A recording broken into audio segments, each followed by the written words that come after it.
Continuing coverage of this breaking news story, the US and Israel are attacking Iran just days after.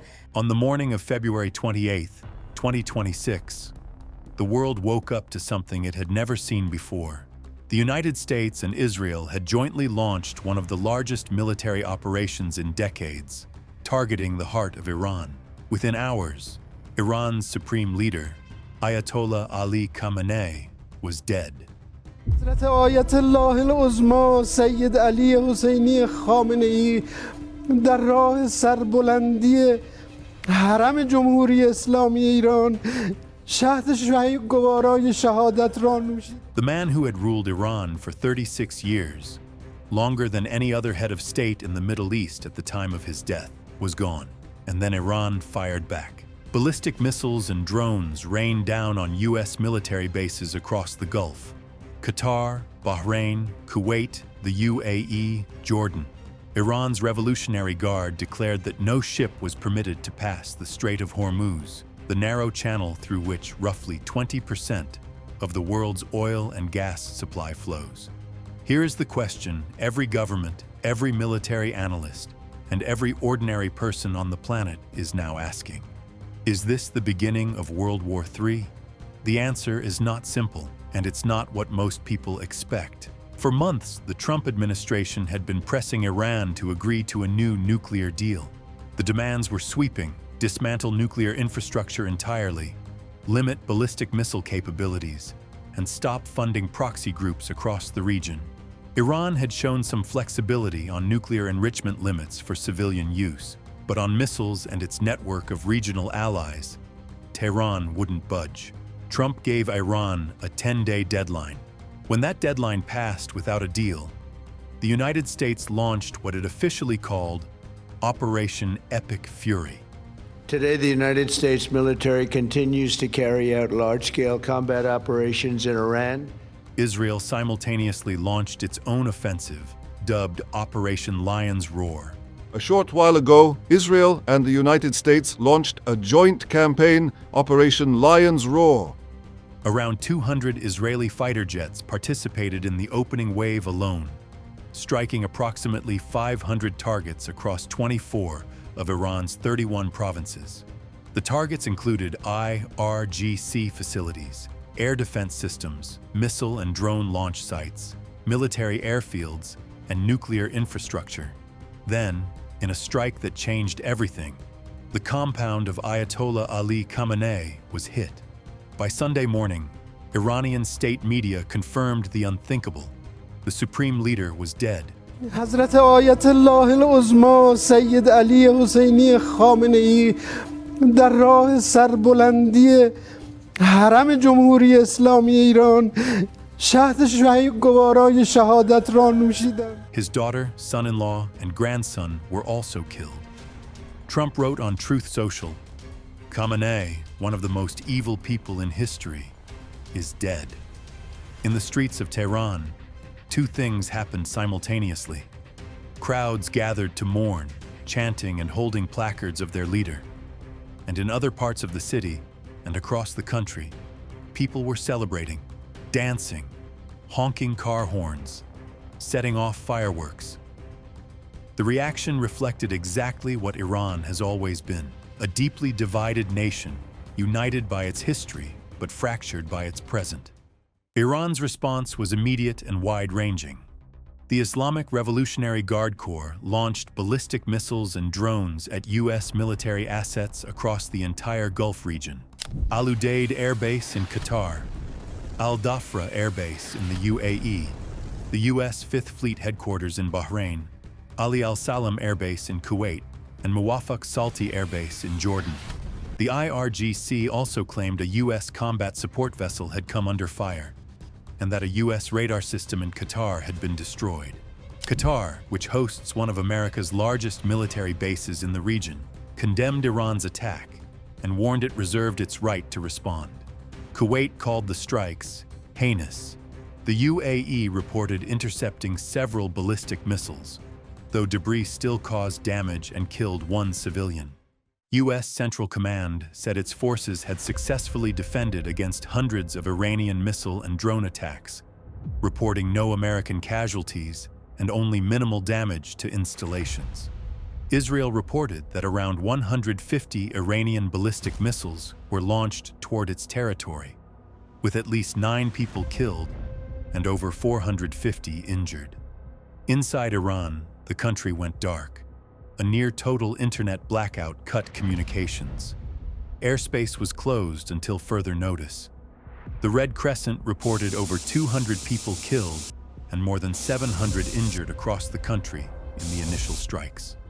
At least 148 people died in an explosion at a school in southern Iran. Around 40 Iranian officials were killed, including the country's defense minister, the Defense Council secretary, and the IRGC commander. Within hours of Khamenei's death, an interim supreme leader was named, Alireza Arafi.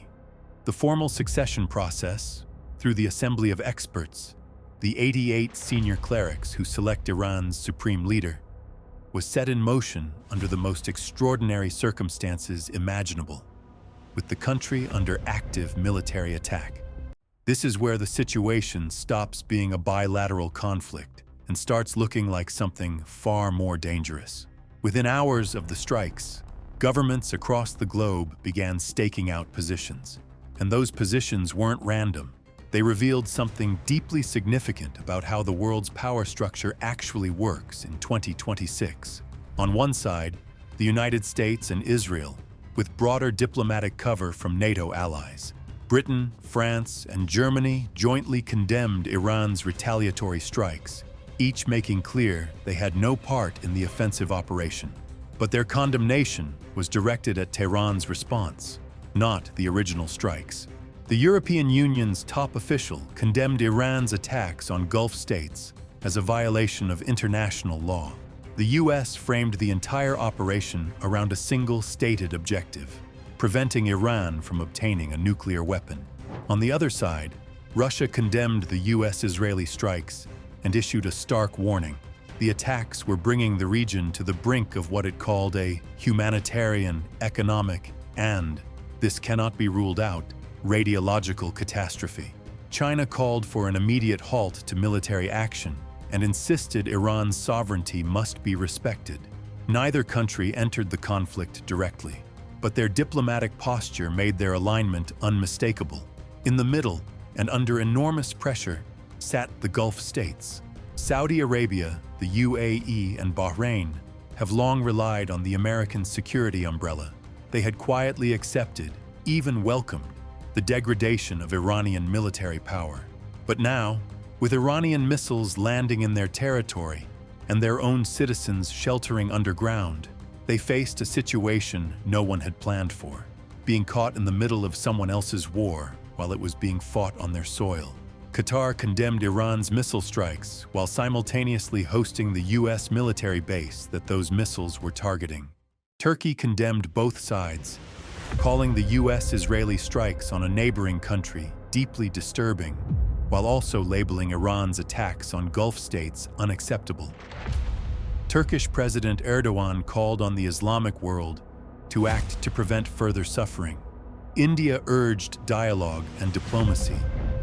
Egypt condemned Iran's attacks on Arab states. The African Union called for restraint. Norway and South Africa stated directly that the initial US-Israeli strikes violated international law. The United Nations Secretary General called for an immediate cessation of hostilities. In a matter of hours, the world had organized itself into the kind of polarized blocks that historians associate with the opening chapters of something very large. To understand what Iran might do next, it helps to understand who Khamenei actually was and what he built over 36 years. Khamenei came to power in 1989, inheriting a country shattered by 8 years of war with Iraq. That war shaped everything that followed. It gave him a deep, personal understanding of what it meant for Iran to stand alone against the world. Because during that conflict, Western nations had backed Saddam Hussein.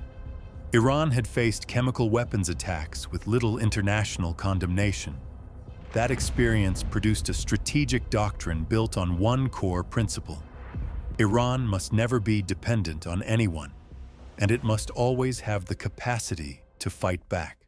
The instrument of that doctrine was the Islamic Revolutionary Guard Corps, the IRGC. Under Khamenei, the IRGC evolved from a paramilitary force into a sprawling political, economic, and military institution.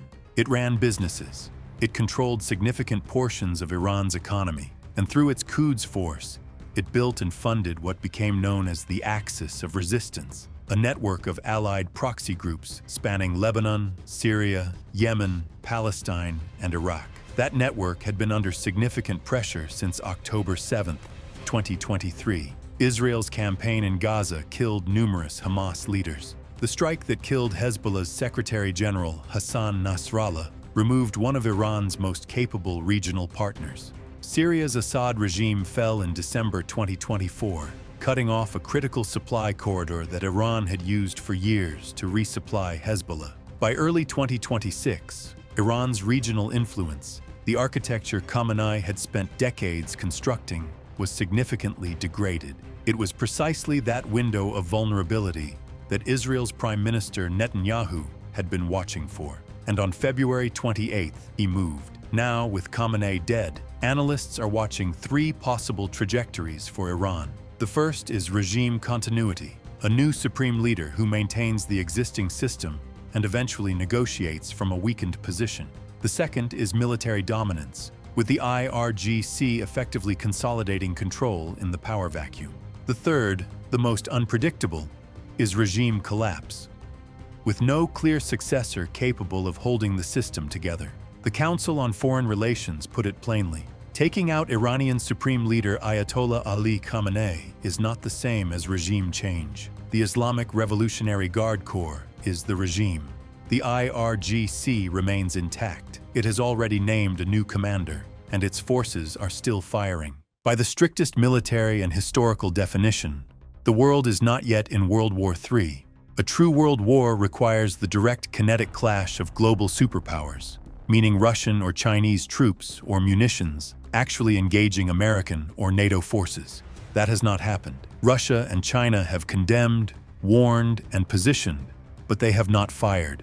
What the world is currently experiencing is something military analysts call a catastrophic regional conflagration, a conflict that has already pulled in the US, Israel, Iran, multiple Gulf states, and Iran's proxy networks, while drawing the geopolitical attention and alignment of virtually every major power on Earth. The ICRC president, Mirjana Spoljaric, said what many officials won't say directly: humanitarian aid cannot match the pace of suffering caused by continuous conflict.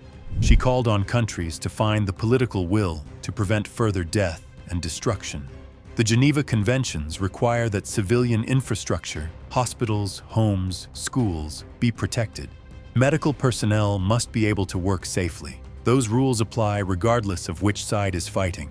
The school in Manab: 148 civilians were killed in a single explosion. Hundreds were injured across Iran. 9 people were killed in Israel by retaliatory missiles. None of those people chose this conflict. The Strait of Hormuz remains at the center of the economic risk. If Iran follows through on threats to close it, or if the ongoing conflict simply makes transit too dangerous, global oil and gas markets will feel it immediately. Russia and China, both of whom benefit from Iranian oil at discount prices, and both of whom have strategic reasons to see American power consumed in the Middle East, are watching this calculation very carefully. The line between a regional war and a world war is real, but it is not permanent. It holds only as long as no major power decides to cross it directly. And history shows that in moments of extreme escalation, miscalculation is not the exception, it is the rule. The formal succession process for Iran's supreme leader is underway, with the assembly of experts tasked with selecting a new leader as soon as possible, an almost impossible mandate while the country is under active attack. Trump's stated goal remains clear: regime change. He urged the Iranian people to take over their own government. In the streets of Tehran, some Iranians celebrated. Others wept. A school teacher in Shiraz put the uncertainty into words that need no translation. I cannot be happy because I don't know what will happen to our country. We saw what happened in Iraq. The pattern that follows the collapse of authoritarian regimes under external military pressure is not a pattern that produces stability quickly. Analysts and the Iranian people themselves know this. The Iranian opposition in exile is deeply fragmented. Monarchists, Republican activists, Kurdish groups, and the MEK all exist, but share no unified leadership and limited credibility inside Iran. What the world is watching right now is not a conflict with a clean ending already written. It is an escalation in motion, with multiple actors, multiple interests, and multiple flashpoints, any one of which could tip the balance from regional war to something far larger. The ICRC is on the ground. The UN is calling for a ceasefire. Diplomats across the globe are meeting in emergency sessions. And somewhere in the chain of decisions that brought the world to this moment, every government involved made a choice that its people will live, or not live, with for generations. The chain reaction has started. Where it ends depends on decisions being made right now, by people who have every reason to escalate further, and every reason to stop. What do you think? Is the world watching the opening chapter of something that spirals beyond control? Or is there still a diplomatic off-ramp before this becomes something no one can pull back from? Drop your perspective in the comments and subscribe so you don't miss our next deep dive into how this unfolds.